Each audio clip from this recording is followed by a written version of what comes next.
Trick question. You've owned a property before. Can you get the first home buyer assistance? We're going to talk about that and we're going to surprise you. Stay tuned.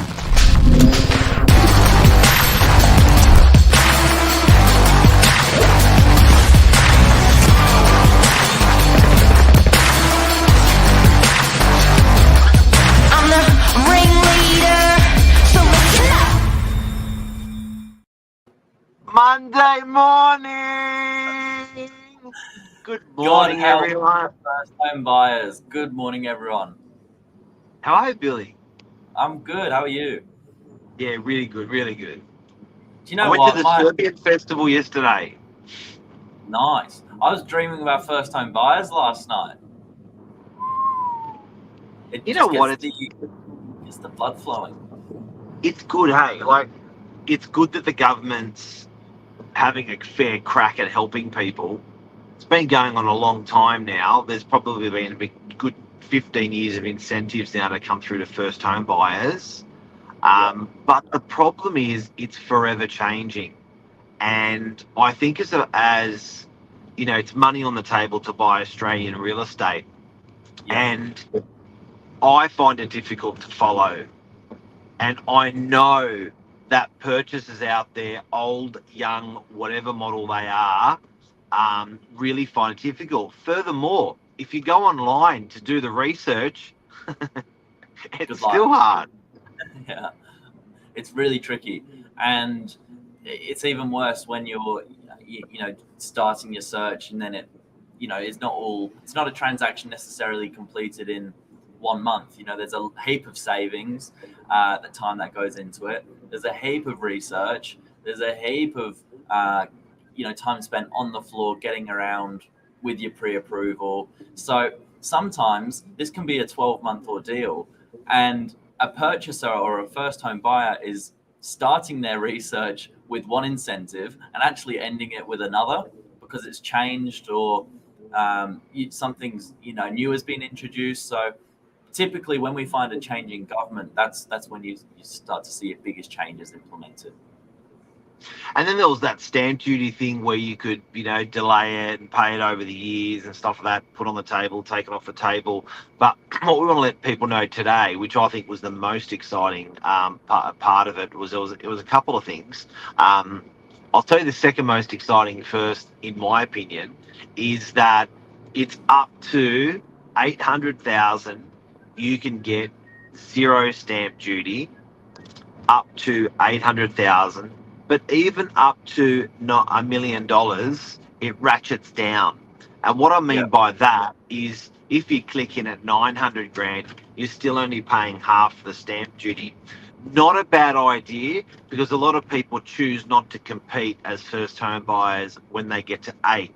So sometimes buying something for 810, you still get a bit more than 90% off your stamp duty, but I think you get probably a fair chunk off your price. Yeah, I agree. Can I tell you the most exciting part? Yep. As far as eligibility goes for a first home buyer assistance these days, it's obviously the obvious. A person who has not owned or had an investment in residential property, whether that's been lived in or an investment. However, if you've not had interest in a property in over 10 years, you're also eligible. That's what people don't know. Eligible 10 years without having interest in your own residential property, whether that's investment or an owner occupier. You're ready, you're set, you go. That sounds like people are robbing the bank.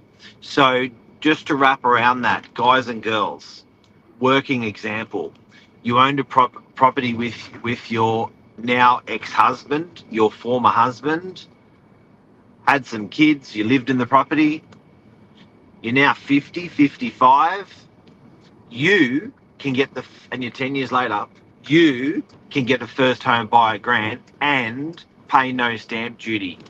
Like, who would ever think that you've owned a family home Who would Yeah. ever think at 55 that you can get the first home buyer grant? It is on the table ready for you to take.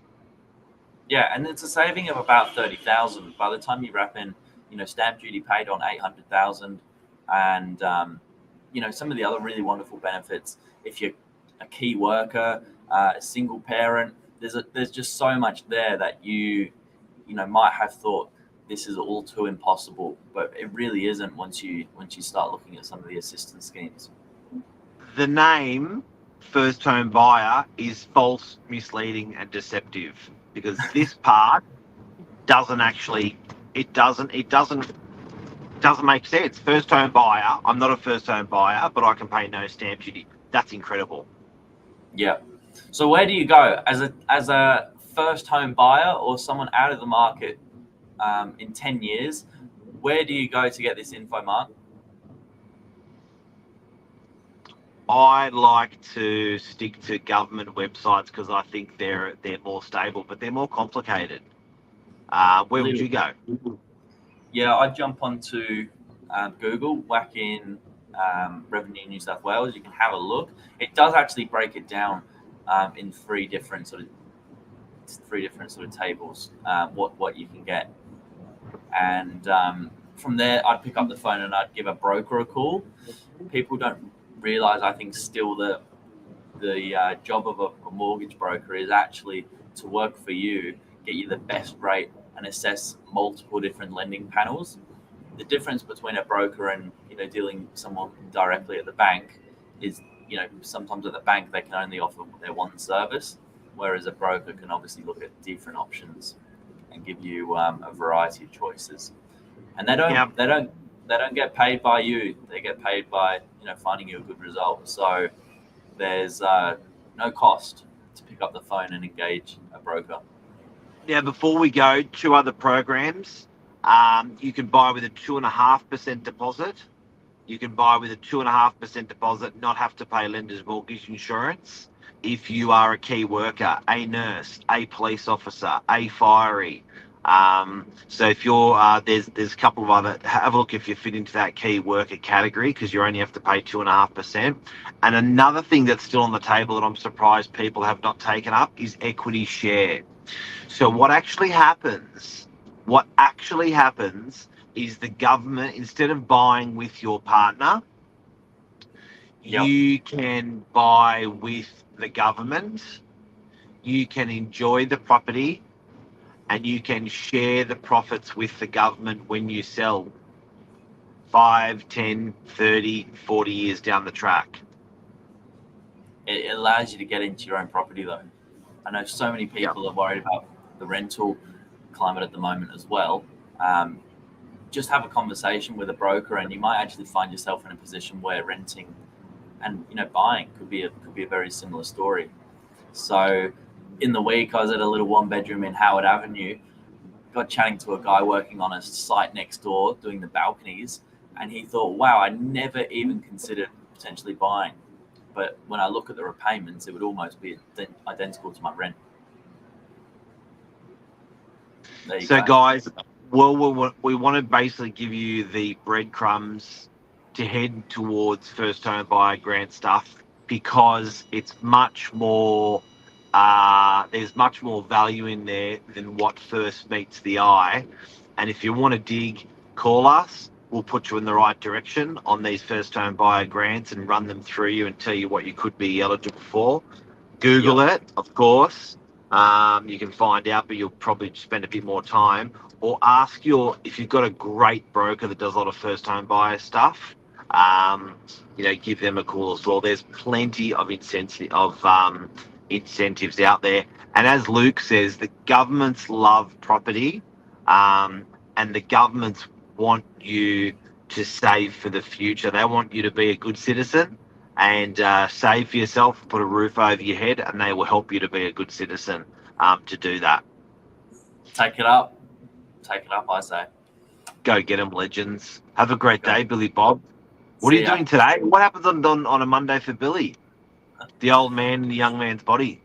Well, this morning from 10 o'clock to about 12 o'clock, we go and look at all the new properties coming on.